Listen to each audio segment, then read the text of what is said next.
today's session is local place plans for planners, exploring the tensions between policy intent and reality on the ground.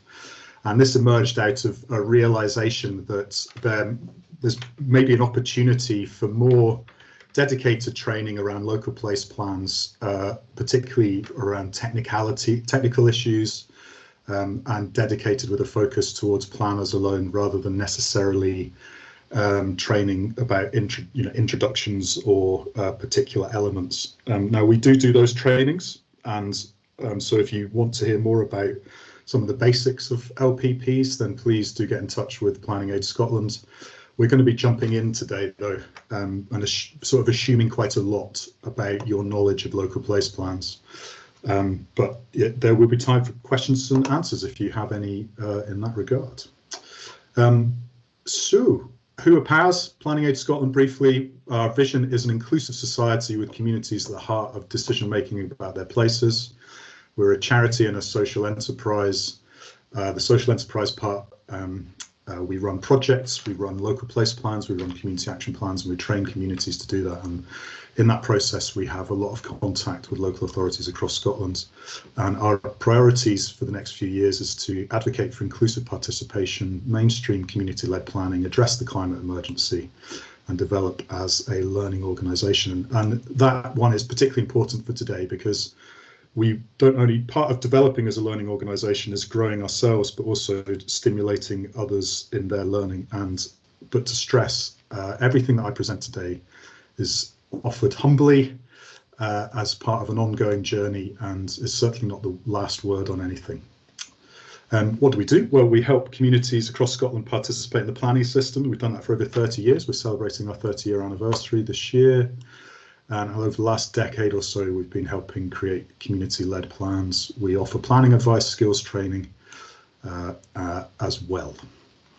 In terms of local place plans, we've got a series of free resources and options that you can check out on our website, pas.org.uk/resources, including a guide to community-led delivery of local place plans. And in terms of further support, because the majority of you here today are from local authorities, although I recognise that we have folks from Scottish Government, private sector and academia as well. We also run programmes that you might, as local authorities, be interested in. We can partner with you to deliver training and capacity building to communities in your area. We've just completed a year's worth of work around that in Fife, and we're just about to start doing something similar over the next year for Shetland. And we're also running dedicated sessions that include a learning cohort and training and mentoring for community groups. Those plans are going to start off and kick off in September, and the invitation is for community groups all across Scotland to join in and share that experience. So get in touch with us if you're interested in that. And that's all linked to our Centre for Best Practice. So these are 16 modules that we've already developed that can lead communities and indeed potentially councillors and even community educational professionals in your own local authority through the process of what it means to do a local place plan, to actually deliver it, and the kind of stuff, that practical skills that you would need to round it all off at the end and deliver a good product. In terms of today, though, we just want to offer up some of the learnings that we've discovered over the last periods around local place plans. Basically, I've got a few knotty issues that I've noticed that have arisen. We'll see how many we can get through, but of course, issues always arise when we apply policy and theory into practice. And in particular, I want to focus today on issues that might affect development planning and development management in local authorities. But of course, there are issues that arise for the interaction between community planning and community education, for corporate concerns across the whole of the council and all the departments within your local authority. And also there are issues that are raised for the private sector. 15 or so we may get through. But in addition to the fact that we're all learning, I really want to be clear that this isn't PAS trying to tell local authorities or other planners what should happen or what they should be doing.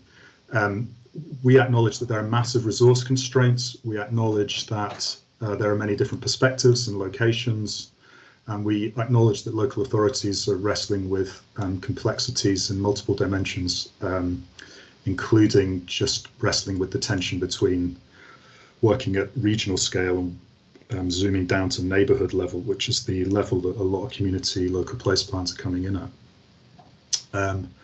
And so we have a certain perspective that we bring because we've interacted with different local authorities across the country and because we've wanted to focus our learning in this area. But as I say, it's not the be all and end all. And this, just so you know, Trevor may put some details in the chat, but for local authority planners and other professionals, there's a twice yearly, I think, learning cohort that Anthony McGuinness in Angus is facilitating with IS to enable professionals to come together and discuss issues that they face, which have been really fruitful. This training is not trying to cut across that.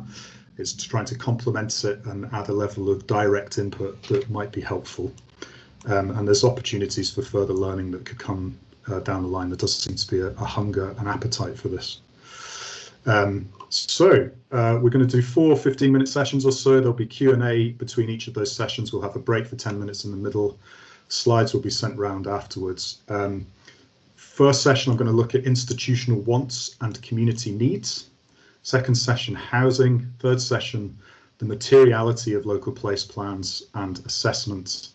And lastly, the politics of LPPs. Learning outcomes, we want to look at breaking down some of the planning policy implications for planning services.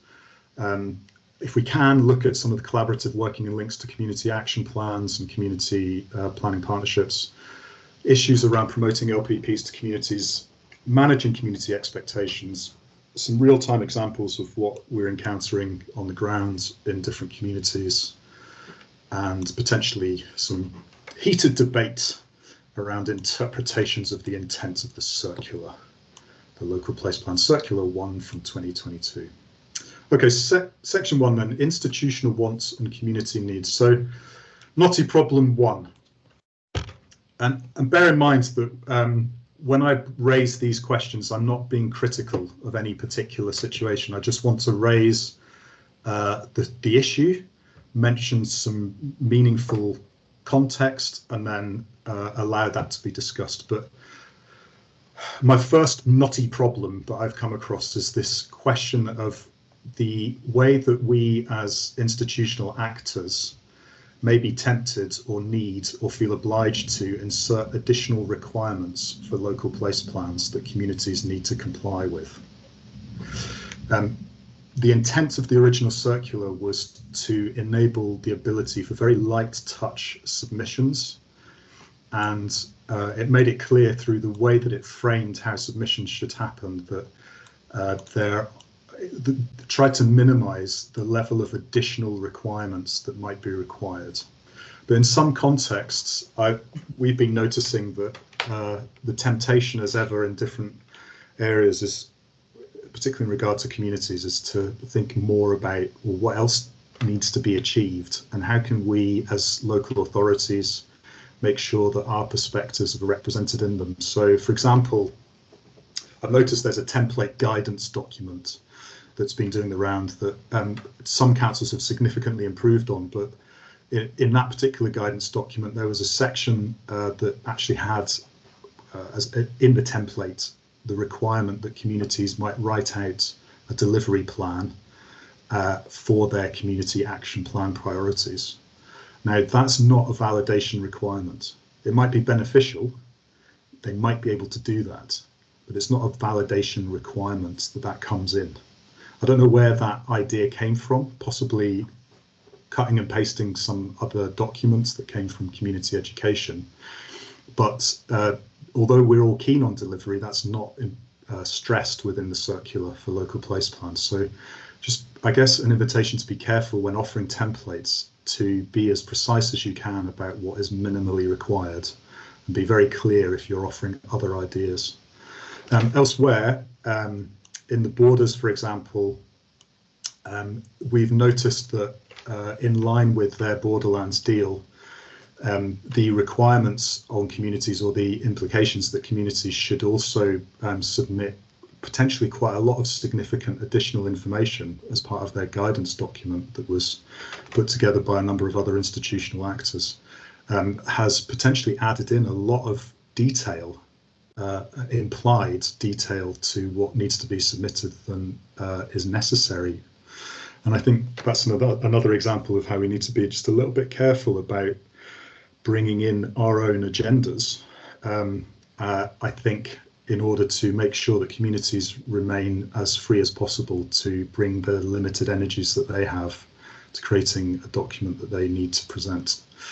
And then again in the Highlands, so there's trickiness up there because there's a need for district level area place plans that have been implemented by the local authority, by the councillors there. And so there's situations where what do you do when communities are wanting to prepare local place plans, but we need to create an area place plan with infrastructure requirements. And there's a lot more to discuss around that, but I think it's tricky when you end up trying to create a district scale local place plan that's designed to represent community body perspectives and community perspectives that's also trying to achieve some kind of integration with local authority priorities and possibilities. I think there's just significant conversations to be had around that, and whether that was helpful and part of the intent of the policy programme for LPPs. So I guess I just want to invite us to ask what the pros and cons are of adding to the necessities or the requirements that communities might have. They might be really meaningful to us as local authorities, but how does that have an impact on communities and the amount of work that they have to do? I would suggest that we might try and risk assess that to try and avoid unintended consequences. You might want to look more into that. So 2, local place plans are not just about proposing site allocations. So what do I mean by this? Well, in the local place plan circular, paras 33 and 34, it clearly stresses that there are different types of ways that a local place plan could be intended to influence local authorities. So it talks about local planning policies and development opportunities. Obviously, during call for sites as was and call for ideas, generally we're receiving submissions from developers who are looking at particular sites, and they're looking to see that their initiatives and proposals qualify and align with local development plan and NPF4 priorities to see actual development happen. Whereas communities have the opportunity to do wider things with their local place plan. And that could feel a bit disconcerting for us. It might leave us feeling as local authority planners a bit more, okay, well, what's that going to actually entail? So for example, Dalton, who we're not working with, but they just put out their local place plan for information notice period. They've actually included a design guide that they would like to see applied to housing development in their conservation area. So that obviously is a type of policy proposal that is legitimated by the circular and that communities can put forward. But it's not the sort of policy that you would necessarily normally expect to come in during call for sites or call for ideas. So what do we do with that if we're not just going to get development proposals to see actual things happen on the ground or changes of use from communities? If we're actually going to get precise, specific, locally focused planning policy elements. So I've come up here, I've created a kind of typology of potential LPP proposals that might come your way. And I think Trevor might be able to just flick forward onto this, but development proposals, you could get, I just think about it this way. I'm just using particular terminology. It may not be current or not, but you might get development proposals from community groups. They're probably relatively straightforward to assess because you'll have certain criteria that you've used before. You might get development proposals from locally owned, possibly land-based businesses. We'll come back to that soon. You might get development proposals that are seeking to encourage particular infrastructure developments or development that might otherwise depend on public sector for delivery. That's going to feel more tricky to deal with. And then over on the other side of the column, I think about other proposals being like regulatory proposals that communities might bring forward. So proposals to designate land or assets for protection in lots of different forms, proposals to guide design like Dirleton, proposals to acknowledge local landmarks and important sites, proposals to guide future development by commercial actors. So there might be an awareness that housing might be coming along in a particular area near their community. They may not be wanting to say anything, remain neutral about that, but they may want to say, well, if it's coming, we would like to see this happening in that particular area. So you might get those kind of proposals coming in to assess, proposals that might try and seek to regulate the housing type and tenure that might come forward in your area, and proposals to loosen existing constraints. I would imagine that these might come around householder requirements. An example might be, we'd really like to put UPVC triple glazed windows in our conservation area windows. And finally, policies to amend existing development plan policies, both in terms of the wording or spatially. Now, all of the stuff on the right and the stuff in orange on the left are perhaps proposal ideas that we're not so familiar with receiving and assessing. So one question I have is, well, how do we assess those kind of proposals? I haven't necessarily been able to dig out how significant response around that yet. Seems to be a bit of a gap, so maybe that's something we can talk about. But all of this comes back to this question of delivery. So as I've said before, in the circular, there's no mention of the word delivery. Whereas in a community action plan, a community might prepare a community action plan and have a clear delivery plan, like indicative timeframes, possibly costings, short, medium and long-term delivery options, partners, first steps. None of that is required in a local place plan submission. It could be added, it might add value, but it's not required. And so we need to be careful. I have heard some murmurings that some planners are cautious about having to do comparative assessments on the same site, where developers are coming in and saying one thing and communities are coming in and saying the other. And planners are maybe kind of thinking, well, surely we need to be able to expect detailed feasibility studies and assessments of capacity to deliver on behalf of communities. Well, no. And if we did, then that would make it extremely difficult for communities to actually submit a local place plan. We don't necessarily require those things of developers at this stage. So why would we think about doing that for communities? Some of this consideration, I think, is about the journey of adjusting to these new expectations. But I think we have to be careful about creating a level playing field and not adding additional assessment requirements or implying that. But delivery, in terms of this typology from the previous slide, none of the ones on the right necessarily require a delivery plan anyway. They're policies that would regulate development. And the proposals on the left, I've just explained, I don't think community groups or local businesses need to put any more evidence of whether they can or how they're going to deliver any particular proposal than any other developer would do during call for sites. I think the question for delivery does come around development that depends on public sector. And I don't necessarily have an answer for that. But there is going to have to be some kind of negotiation or networking behind the scenes, depending on what communities actually put forward. And certainly it may need to be a letdown to them if their proposal is assessed to not be viable. I'll come to that later as well. So some of the issues, the call for sites, to summarise, didn't function generally on this basis. So we kind of need a new mindset, I think, for assessing local place plans. To what extent, as I mentioned, can deliverability be an assessment criteria? I don't think it can for the majority of proposals, or should. How to assess regulatory proposals, not just proposals for development.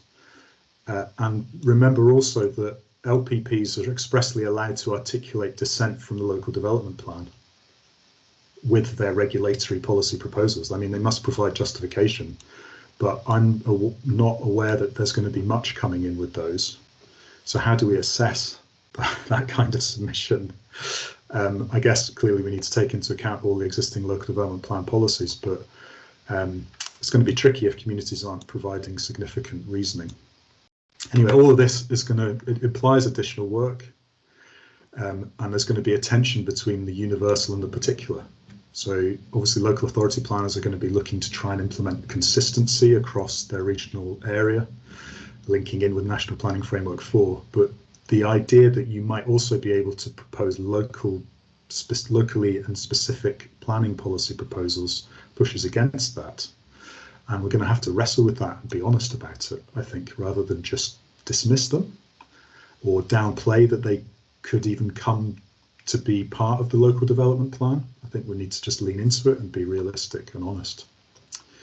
So point number 3, knotty problem number 3, articulating the LPP submission deadline. So the example here I want to use is from Newport and Wormit. And again, this isn't a criticism of Fife Council, it's just an observation for learning. Call for sites were put out 2022. Deadline, indicative deadline, was laid down as January 2024. And as we got to November 2023, a decision was taken institutionally to extend the deadline to benefit communities, which is a good thing. And there was big sighs of relief. However, the counterpoint to that is I went and did loads of training with different community groups earlier in 2023 and said, well, the indicative deadline, or the deadline is January next year. And many of them said, well, that would be too short a time for us to be able to produce one. So shifting the moving target of deadlines, the consequence is potentially really disempowering, because it could have caused Newport and Wormit, who definitely took this stance, to decide not to do an LPP, when actually if they'd known in advance they'd had another 6 months to do it, they would have actually tackled it. So I think there's a big question around how we articulate the indicative deadline for our LPPs to communities. Again, I'll come back to that in a later slide from a different direction.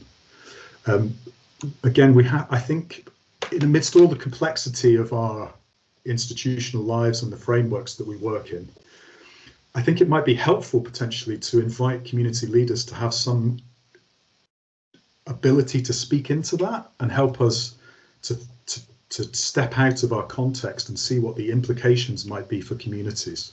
Of course, Fife, one of the pioneers of the new style LDPs, we're all learning, so there's no criticism, but I think we need to try and think about the benefits and the impact on communities a bit more about how we set these frameworks. And a deadline's a good thing, it motivates communities, it gets them going, but it can also be dissuasive if we deploy them in an inappropriate or unhelpful way. Another thing we've noticed, and some councils are doing this, which is good, but be really clear with your submission deadline. Or a problem is us explaining that the submission deadline is that for your plan to be validated and put on the register, or is that simply to have a plan submitted that may or may not be validated, but there's still time afterwards? A bit more, I'm just going to flip to a question as I move forward on this timeline element. And Trevor's going to bring up another Menti slide at this point, but you can see this slide here. So my question for you as a council, and I'd invite you all to answer this through the Menti, is when has your council set the deadline for LPP submission through your call for sites? Or when do you intend to, if you haven't quite got to that point? So I've done a very loose outline here of an overview of the evidence gathering, plan preparation and later stages, and they are roughly the timeframes that are involved.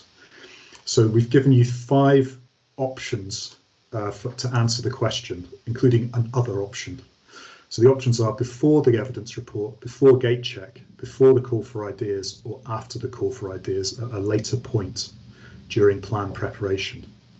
We'd love to just get a sense of what the balance is across local authorities in Scotland as to when those deadlines are being set. So thank you. There's people already responding, and Trevor's already sharing that screen. We're up to 19 now. So we'll wait a few more minutes and just see what comes out.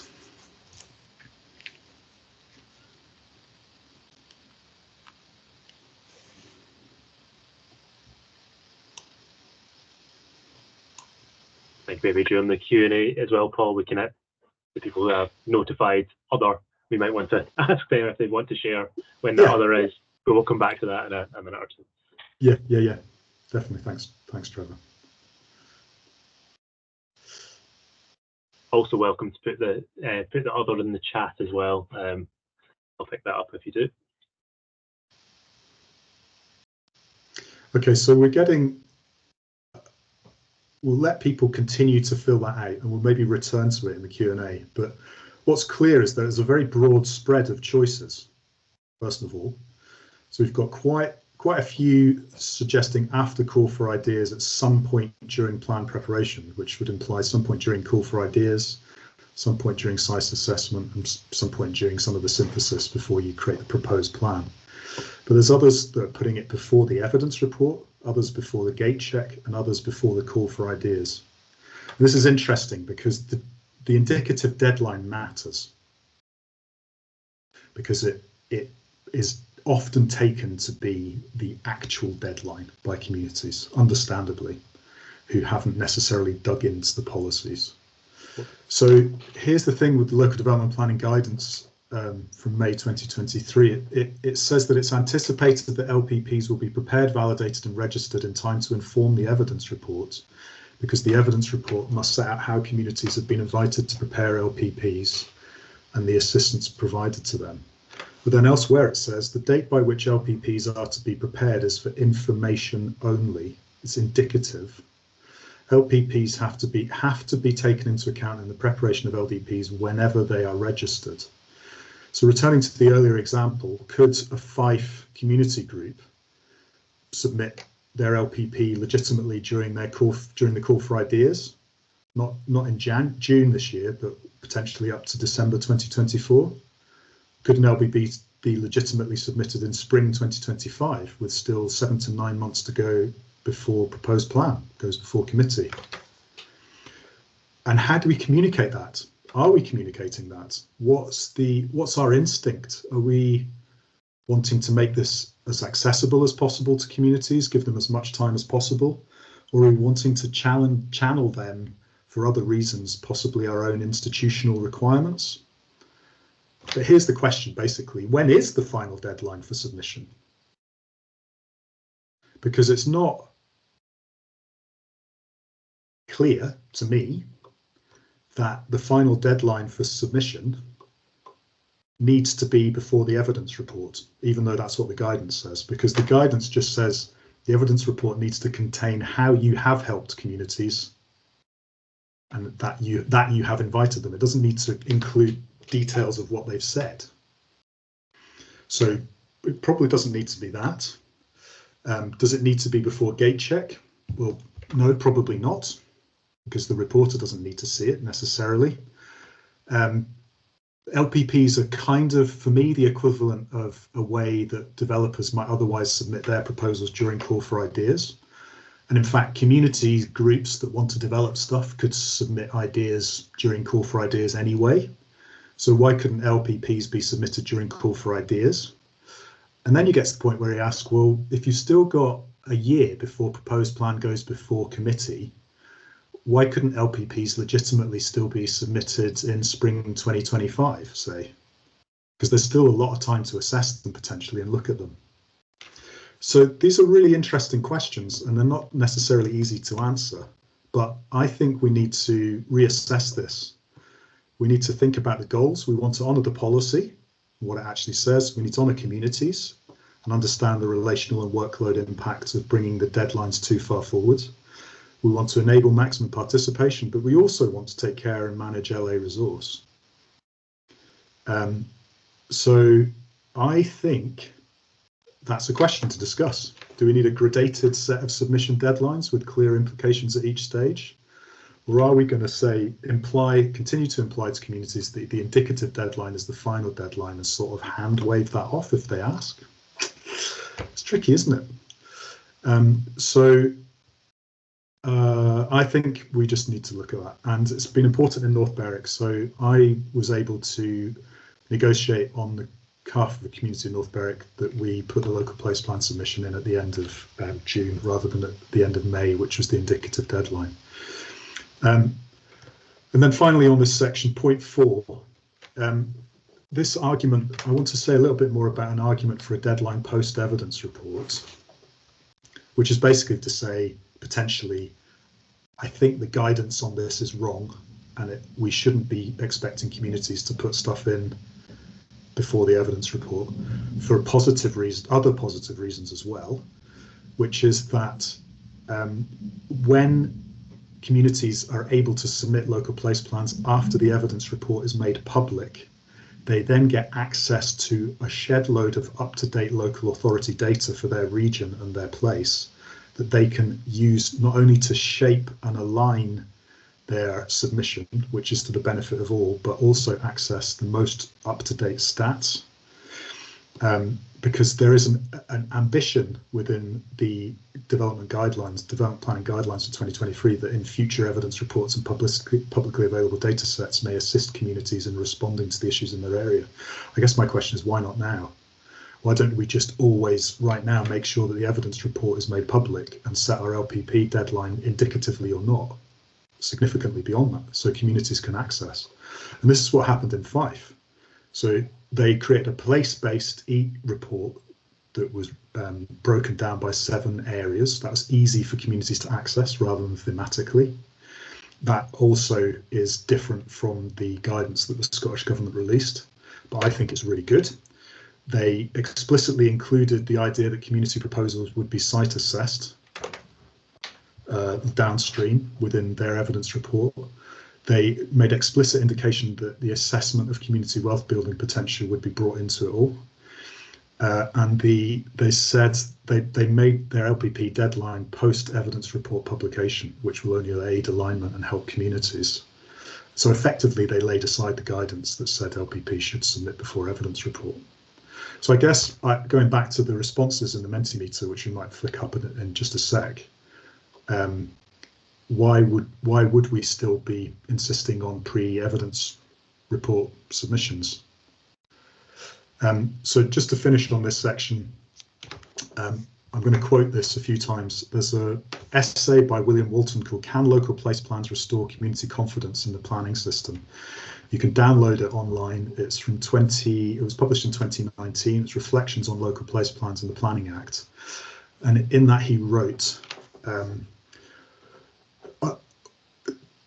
this is a response to the fact that the idea for a call for local place plans be included in the Act. He wrote, whilst this amendment adds some clarity, it is still not clear whether the PA will have already determined what level of new development will be required for each of his planned sub-areas in the evidence report, in that sense. But even if planning authority has resolved the issue of broad scale and the geography of development, to its own satisfaction, and it is quite likely that communities will be wary of committing fully to the process until the LPP has been satisfactorily gate checked by the external examiner.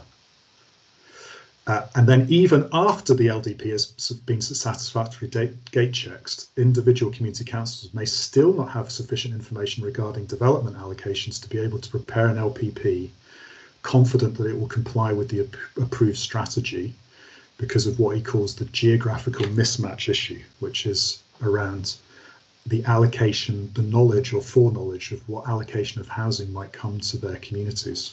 So that's the next topic for the next section. We're going to come back around to housing. But there's an argument here again. Well, even if, why wouldn't you, if communities are submitting local place plans before your evidence report has even been gate checked? What certainty do they have that what's in the evidence report has even been approved by the reporter? So that's another tricky element to discuss. Okay, so housing. So this is right at the heart of everything to do with planning is housing, isn't it? We know that. So number 5, the knotty problem number 5, the problem of appropriate allocation. So this is something that we've come up against in North Berwick. What is the problem of appropriate allocation? Okay, so here's the thing that we've encountered. How can the North Berwick local place plan suggest housing sites or numbers or figures when the only figures available at the moment are the Mathler targets for East Lothian in NPF4? So we don't have access to the evidence report at the moment. We're not necessarily sure how the evidence report is going to break down targets across the region. But what's likely is that something similar will happen in the past, which is that it might be done by housing market area or strategic development area.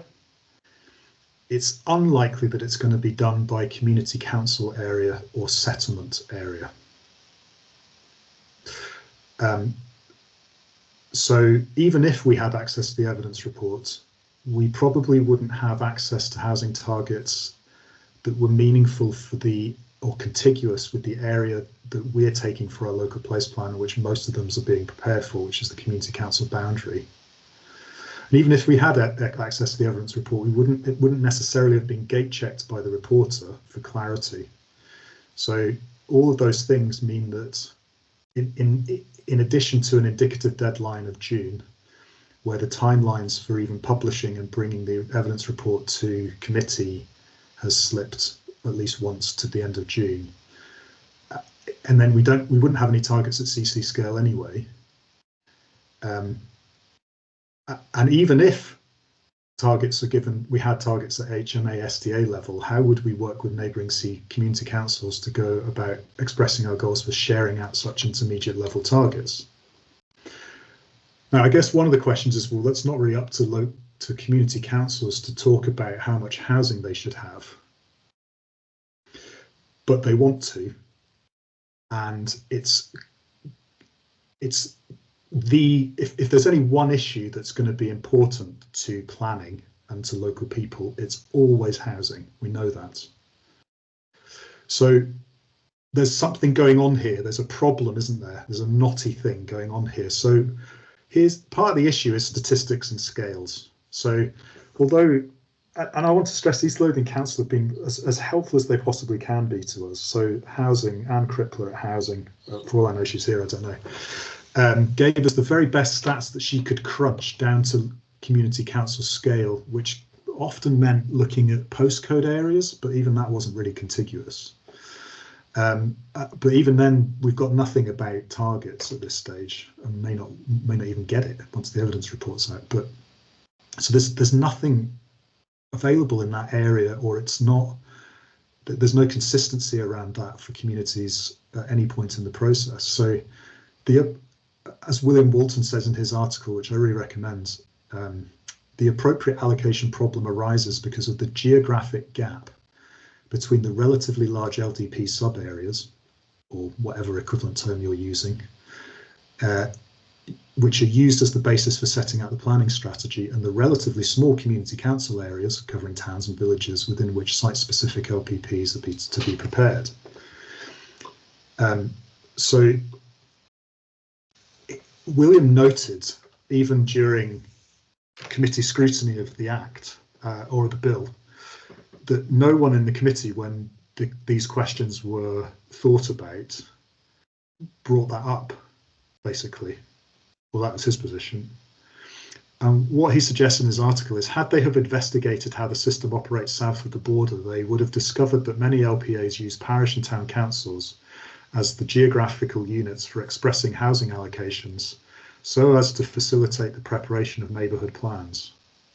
Where this is not the practice, the government encourages LPAs to set out indicative housing figures when asked to do so by neighbourhood planning bodies, page 23 of his article. And he's quoting there the Ministry of Housing, Communities and Local Government document from 2019. You can check it out on the slides. So that seems to be a really significantly different context in England, where we've brought a similar type of planning, neighbourhoods level scale planning, but we haven't necessarily gone so far as to think through what that would mean for housing. So it brings me back to this question, well, what can community councils actually say about housing needs? Because at the moment, when I'm talking with North Berwick, it's like, well, all we have is this massive ballpark of the MAFLA. There's no steerage for us there's no traction for us to take any particular position or offer preferred sites, given that we know that there needs to be some development in our area.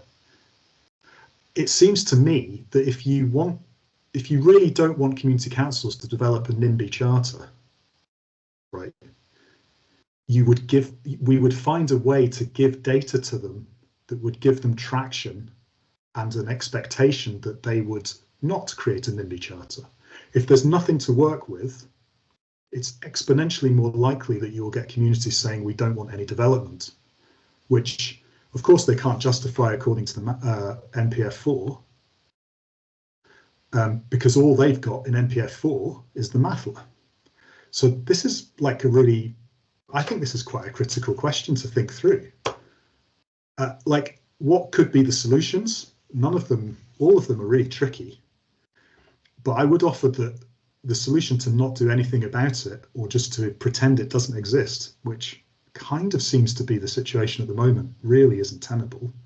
So William Walton talks about 5 different solutions. And my next set of questions just before the break is going to be about, well, what do you make of these, or have you got any thoughts?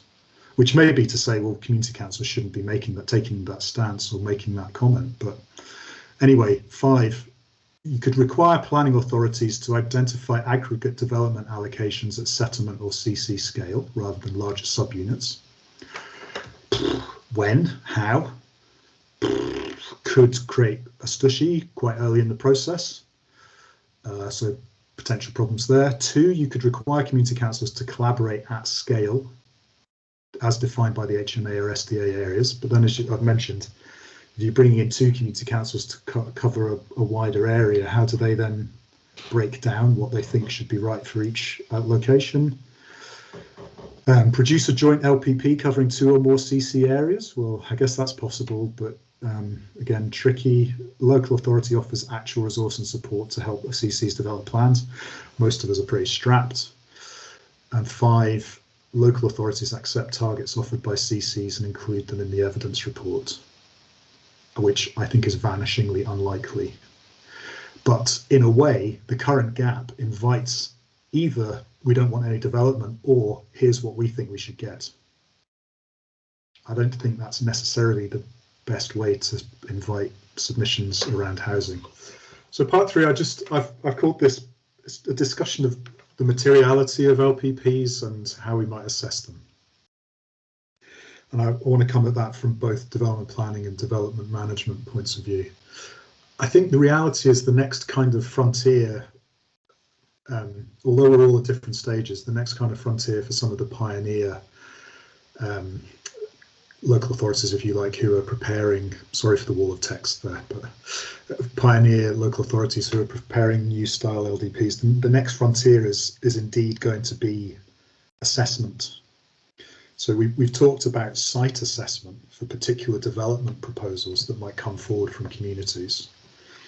And I've raised the question already about how we might assess what I've kind of called regulatory proposals. And I don't necessarily have an answer for that, but we can maybe discuss that. But it seems to me that we're going to have to respond as local authorities to communities who have put those types of proposals to us. And so figuring out how we are going to evidence how we've assessed them is going to be quite important up front. And it's maybe something to try and begin to think about. Anyway, materiality and assessment. So first of all, how do we feel about the fact that communities even have the ability to put forward proposals that need to be assessed during proposed plan development. Because that's a big shift. We're kind of used to, I mean, we know that community councils can put forward in mainstream to continue in the mainstream consultation process to put forward their perspectives. But this vehicle seems to be something more than that. And I do remember hearing there was a particular situation where the initial gut reaction from someone was, surely that can't be right. Surely communities should only be able to have an input meaningfully after the proposed plan is created, which again might just be about the internal processing of facing a new truth. But I'm interested in those internal moments, because the change management process outside, as we try and figure out how to integrate this particular part of the Planning Act, and our internal feelings are important. And when we get negative feelings, it probably points to a stressor or a trickiness that means that there's going to have to be some learning or some adjusting. So, and I thought, well, of course, local place plans means that communities are going to have a stronger voice even during proposed plan development. But that is a difference. So it also, I would offer, goes further and begins to imply that community proposals, whether development or regulatory proposals, may need to be assessed with as much attentiveness, seriousness, and weight, possibly, depending on the justification and evidence that come forward as developer submissions during call for ideas. I think of local place plans giving to community councils and community groups a vehicle similar to developers have always had to put in 80-page long submissions for sites during call for ideas, or what's now call for ideas. And I mentioned earlier, some planners seem to have indicated, well, surely that must mean that communities must be able to provide significant evidence of feasibility, robustness, and finance. I guess there's a question there. Do you agree? I don't think that's appropriate. I don't think that's required. I can kind of see where that instinct comes from, but just something to really wrestle with there. It's certainly not anywhere in the policies that I can see, or the circular. So here's another thing that's dawned on me. So communities often say something like, well, once we've submitted, who gets the final say? Do we get to influence that? And initially I was saying, maybe this is obvious to all of you, but initially I was saying, well, no, the local authority gets the final decision. You submit the local place plan and that's the assessment. But then I realized, of course, in the longer term scheme of things, at the moment, most of you are setting, or a lot of you are setting your deadline prior to proposed plan. And then there's proposed plan consultation. So when you put, the guidance says, when you put your proposed plan before committee, you may want to consider a part of that report being an explanation of why you have or haven't taken into account the LPP submissions. Now, local authorities are obliged to do that anyway. There was just a suggestion in the guidance that it could be at that point. But at some point, you're going to have to say, when you put together the proposed plan, why to this community, why that one got in, that one didn't, that one got in, that one didn't. But then they're going to get to comment on that. So there is, in a sense, another stage during proposed plan preparation. There's going to be a moment where communities get to read what you've put forward and then critique that. So I guess that's coming up. It's not, I mean, yeah, it's going to be tricky, and it's not negotiation per se, but it's going to be another round of input from communities on what you've decided. So that's going to be, perhaps, could be inflammatory. I don't know. It's just something to think about. Here's another implication I thought of, which is that if we've got local place plans coming in and we're getting developer proposals coming in and call for ideas, then during your assessment period, you may well get proposals for the same site from both groups.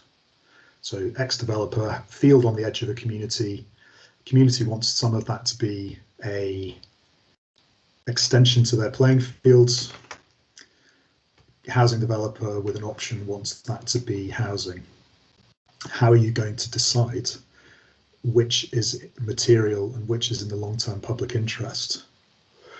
And is that the moment where there's an opportunity up front for some kind of mediation? Now, the legislation on mediation, this is hugely problematic, massive other topic. As someone who has at least some training in mediation, I've got loads of questions about this. But what the legislation and circular, which is only 5 pages, say is that the idea of mediation is for this part of the process, really. So how are we thinking about how we relatively weigh up community proposals for a particular site and developer proposals? How will we be honest about that and fair? And what will we do if there's a situation where we see or foresee that there might be an opportunity to mediate a win-win for all parties before proposed plan? Now, I would suggest that that's what front-loading the system through LPPs and the offer of the idea of mediation, sparsely defined and resourced as it is pushing towards. I think that would be new. I don't think we're necessarily used to that. Will we have the capacity to do that? Could it end up with some really good planning? Potentially, but I just want to throw it out there. Maybe this is the moment where some mediation could be possible as we move towards proposed plan. Next is, here's one that's I know has caused some concern or consternation at moments when I've talked about it. Knotty problem 7, local place plans as a submission vehicle for developers. I've noticed a certain instant response to the idea that developers might put forward proposals in a local place plan amongst planners as being, oof, like, whoa, something's wrong there. So yeah, we can recoil at that thought. So I'm working in Morven in London at the moment, and I think the interesting question that's come up for me is, well, what about community members who have local businesses, and particularly land-based businesses? So not using the word landowners, but community members with land-based. What about situations where steering groups include such people who are on their community council or who are forming the local place plan? I think this is a really interesting question. Could we game the system? Could developers game the system? Would it be gaming the system for local people who are local landowners or business owners to game the system by putting in something through the local place plan? I need to think more about that. I think we recoil at the idea that somehow it might be a way of avoiding call for sites, or if we're accepting local place plans after call for sites, it could provide a loophole for later submission from developers. I don't know, maybe. But I guess my position on this, at least on the surface, is I'm saying rightly or wrongly to steering groups on this question, I think it's legitimate. I think it's vanishingly unlikely that community bodies which are actually constituted of local people would accept a proposal from a significant external developer just coming directly in and saying, I want to do this. Can you put that in your local place plan? But local landowners who are thinking of wind, even if they're working with a wider, more significant delivery partner, yeah, I think there's a potential for that to have meaning in a local place plan. Not least, let's take that situation. Local businesses and landowners could actually be part of the overall integrated package of answering the delivery question that's being asked by all the other proposals that come forward. If a local landowner puts in a site for wind and that goes through local place plan submission, I suspect they would also put in a call for ideas, but then that could be a really integrated response to enabling other community-owned renewables, because suddenly you've got access and or potentially infrastructure for delivering the energy. But it could also mean shared ownership directly on that site or community benefits. So I think that's a legitimate vehicle. I'd be interested in your thoughts on that. I mean, in that situation, what would be in it for the community? Well, many communities would bite your hand off for such upstream transparency and are particularly appreciative. I can think of 2 communities where this is happening in my experience. because they're used to landowners basically holding their cards tight, putting in through call for sites or ideas, and them only finding out about this stuff at proposed plan stage. Much better to get it further forward, generally from a community perspective. And also it opens up the possibility for direct upstream mediation without any LA input. So just landowners making their ideas transparent can reveal loads of information from local community groups, get people sitting around the table proactively, figuring out particular solutions that they can jointly put towards the local authority. That is front loading. But it does imply landowner submissions through LPPs potentially. And what's in it for the landowner? Well, it's a vehicle to fulfill goals of the other goals of landowner rights and responsibilities legislation. They can use an LPP to test community appetite for their proposals and, if necessary, remove them if required, but they gain data and input and insight early on. And potentially, if they do get community support in an LPP, then they could potentially also submit that as material evidence when they do go in for their specific project during call for ideas. Quite a lot of win-win there, I think. Ultimately, like I say, the CB is the final decision maker. I think it's unlikely that you would get businesses or landowners external to the community or not seen as community members coming in that way.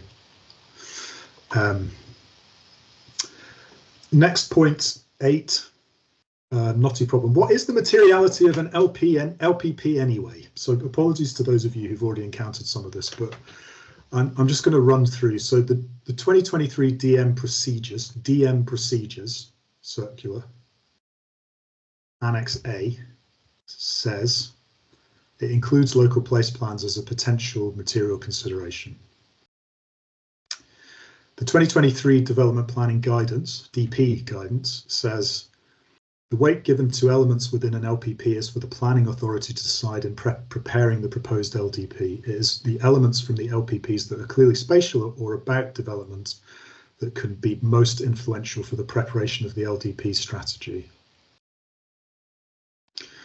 But I would argue behind all of this that we should take a position that an LPP in and of itself is material to DM and DP assessments.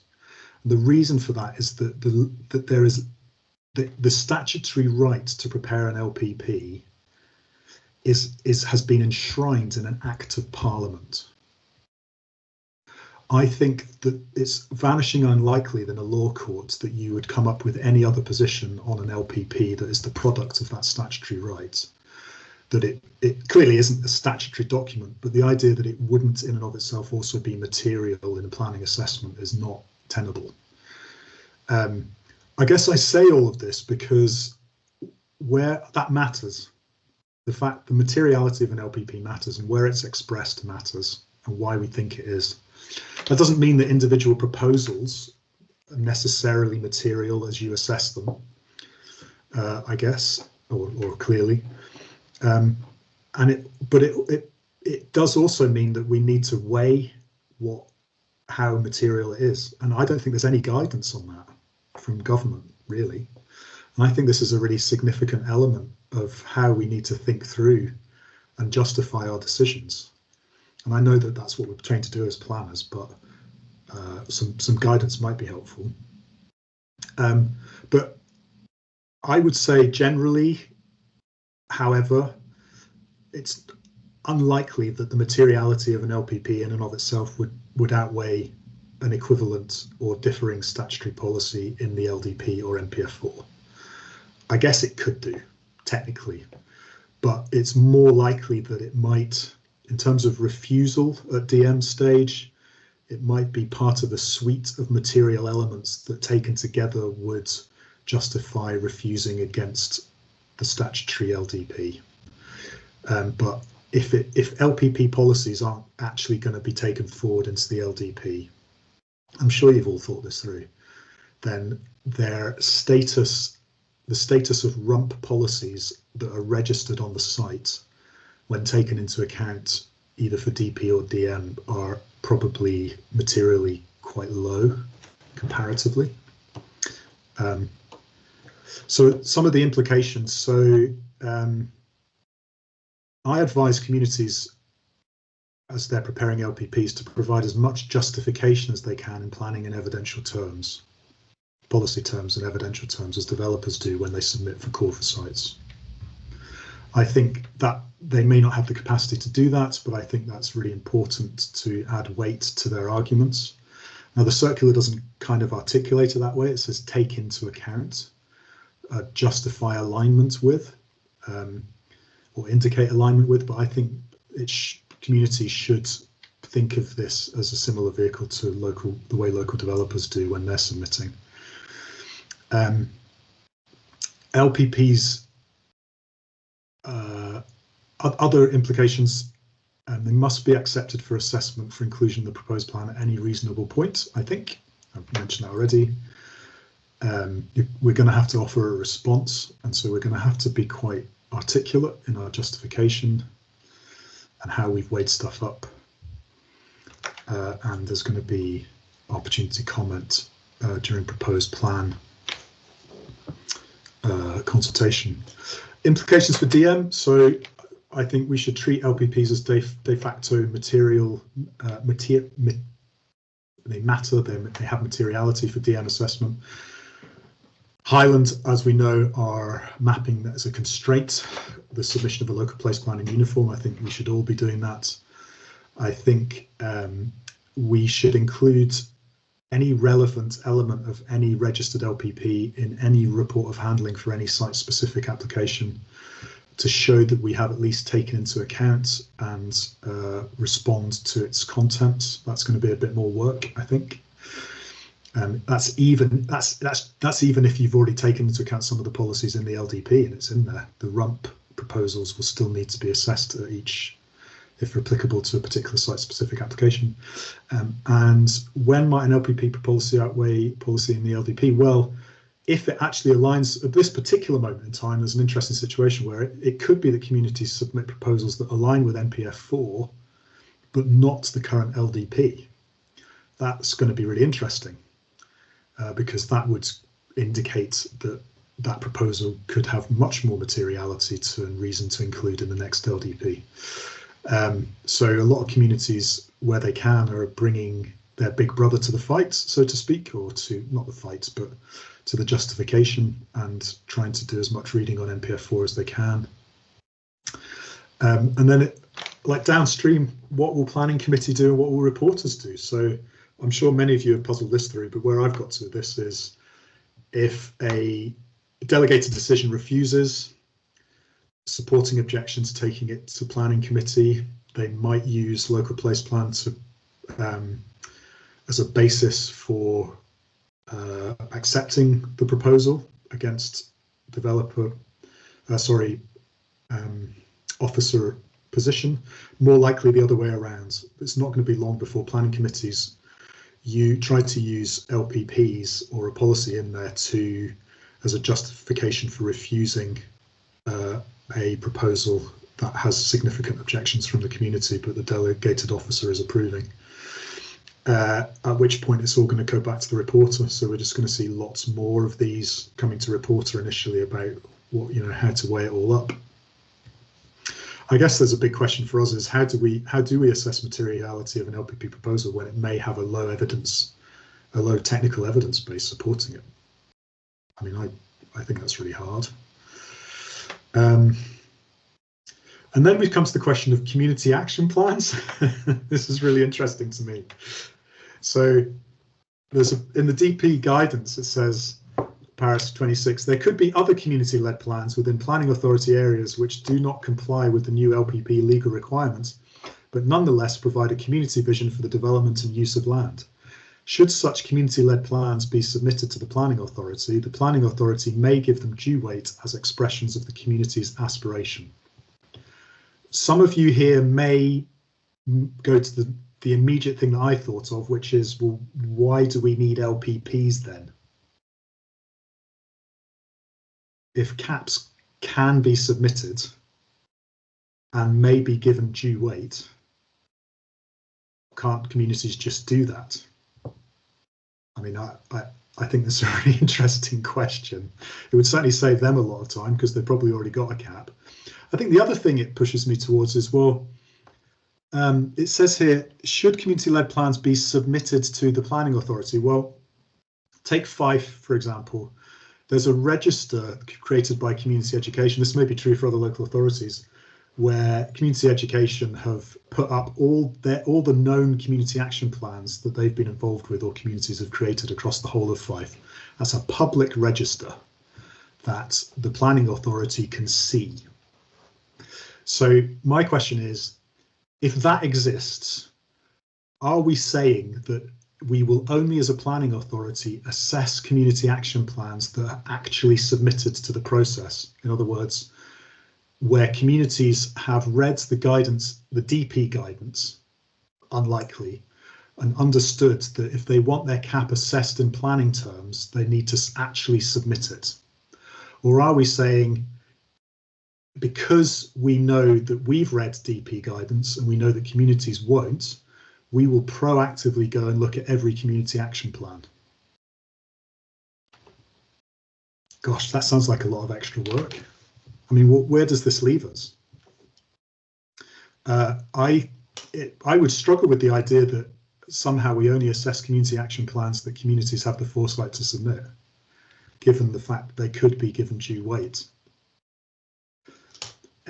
Additionally, if you look at the 2013 development management procedures, 2013 mind, in Annex A, I've mentioned this for the 2022 development management procedures, but going back another 10 years, Annex A says that community plans, full stop, can be considered as material. That's been deleted from the 2022 development management procedures, and it now just says local place plans. Okay, so what's the rationale here? If community plans like CAPs could have been material, does that imply we should have been looking at them during reports of handling for any site-specific element anyway, previously, for the last 10 years? I'm not aware that we have been doing. And if it's changed now and we only have to look at local place plans, either for DP or DM, why? Why has it suddenly shifted? Because in another place, the 2023 development planning guidance, it actually specifically says that community plans can be material. So the planning status or materiality of a CAP for DM and DP seems a bit ambiguous, but to me leans towards being material. What do we do with that for all of our processes? I think it's a really good question.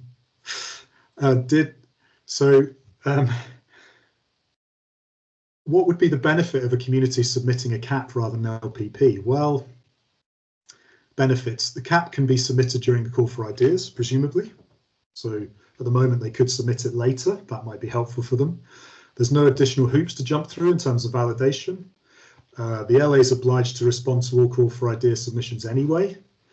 And potentially it obliges the LA to do the interpretation work because it's not an LPP. Communities won't have had to have necessarily extracted the spatial elements. Well, that's not great for anyone. I guess the disbenefits, the potential lack of clarity.